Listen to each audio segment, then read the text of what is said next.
Coming up on Conestoga Connected, we take to the skies and look at a form of transportation, a new sport that has been on the rise all over the world, and we go back to the basics of refurbishing. This and more right now on Conestoga Connected.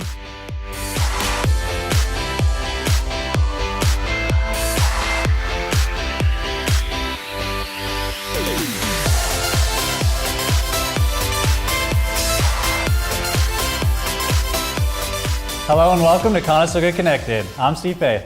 And I'm Erin Muldoon. We have another exciting episode in store for you today. To start things off, we investigate a different type of passion, the kind that embeds itself in a lifetime piece. This week on Back to Basics, we visit a team turning reclaimed wood into lifetime furniture.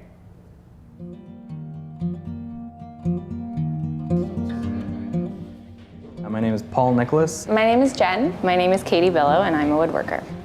It used to be made solid. It used to be made by hand, really made to last. This stuff is really beautiful and timeless, and I think people are really coming around to that. And it kind of comes back to the basics. To see that raw material come to life into a really beautiful finished piece of furniture, I think that's why I love this kind of work. People are realizing that they hate having to buy the same thing every 3 years from a big box store because it breaks apart, and they're really seeing the value in spending a little bit of extra money and waiting that little extra time to get the perfect piece that's going to look good and last.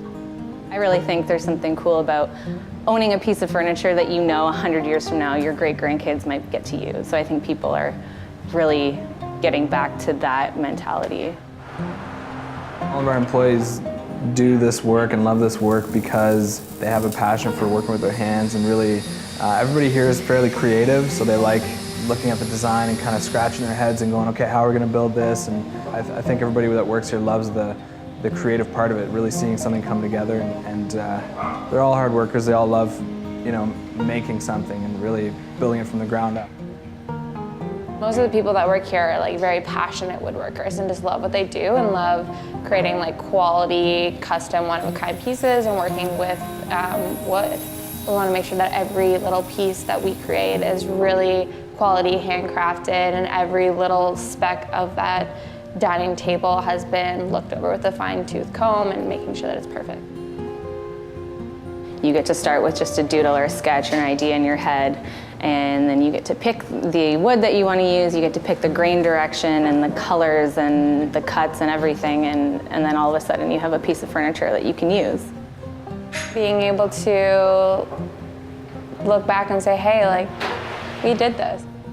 You get to go to that restaurant and sit at the tables that you made, or you get to go to the store and see your furniture in there. That's definitely the most rewarding part, when you can look at what you've made and just be proud of it. The crew from the Big Canvas meets with Megan Meckler, winner of the 7th annual brush-off competition. Artists try to complete a masterpiece in only 30 minutes. Here's a look at the journey Megan took to make it to the top. I had a manuscript that was due to be submitted on Monday, and the brush-off was on Saturday, and I had to get it to my professor on Friday. And Megan came into my office with this enormous red painting, oil painting of a bull. So she became a bit of a kind of, she was one of my star pupils. She was also doing these drawings in her notebook, and I asked to have a look at them. And there was this beautiful kind of spidery writing and wonderful illustrations which she was doing, and little cartoons of the people working, all while she was doing the actual work and still doing it better than anyone else. So for the brush off, I wanted to make sure, of course, that I had a fair thickness of the paints, because they provide the paints, so I don't need to be stingy. The whole point of this tool is to actually remove paint. So my first go through was with this. There was a couple times when I used this paintbrush, because of its natural curve, to work in some curved looks to the feathers. You never finish art, you simply abandon it. I feel like that's especially true when you have a half hour to paint. So I did the first round, and then there was the break for the second half of the first round, and I painted an owl.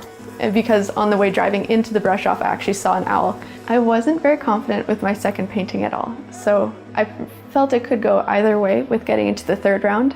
It felt like something that would just be really lovely to be able to continue to participate in, especially because I was so tired at that point in the night and the painting was keeping me awake. I was actually in the washroom when they were announcing, brushing off all my paints when they announced it, and so I came out and was thrilled to hear my name announced. When they announced that it was me, I was debating in my mind how to most appropriately celebrate that, because I wanted to break out and do a little dance. But it seemed like everyone else was just standing around really dignified and such, so it was that internal struggle. So I ended up doing a little shoulder thing. I think it would have been quite interesting if we had all actually decided to celebrate as we wished, but it was really great fun. And it was really touching to have all my friends and family there for the event. Starting a new life in a new country can be daunting to anybody, especially if you don't know anyone. The Time's Up team visited Waterloo Collegiate Institute and got some amazing stories from students of the Crossing Borders group who came to Canada as refugees.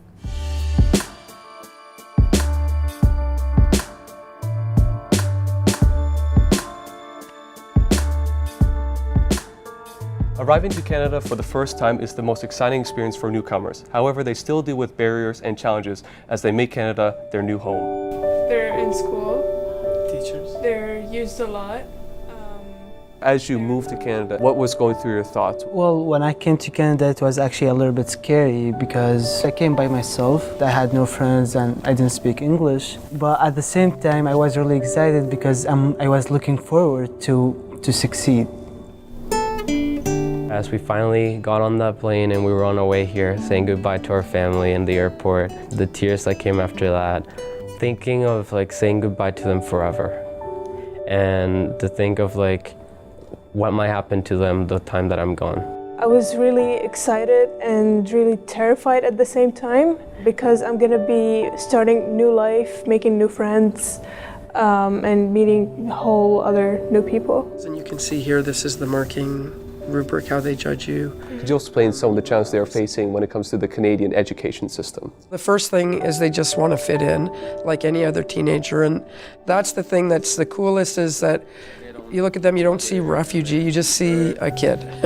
But sometimes because of their limits in language, obviously fitting in is harder if they don't have command of English yet. Even though they're the new people here, they have to take the first step, which is nerve-wracking for them. We should really push into telling them what activities they can get involved in before getting to school and get involved there. The friends that I have were all because I got involved in different things, different activities, and it just made my life here so much better. We try to do a lot of promotion, helping the other kids in the building know, yeah, there are these newcomers and they do want to get to know you and they do feel lonely and isolated at times. So there's the awareness piece and then there's the action piece. If I know a little more about you and you know a little more about me, then we are less likely to judge each other and more likely to work together and be friends, which is, I feel it's life.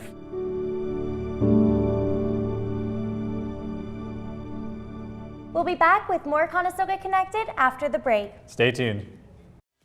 Take a look at two different forms of music. And we get some air with the crew from Masters in the Making. That's next on Conestoga Connected.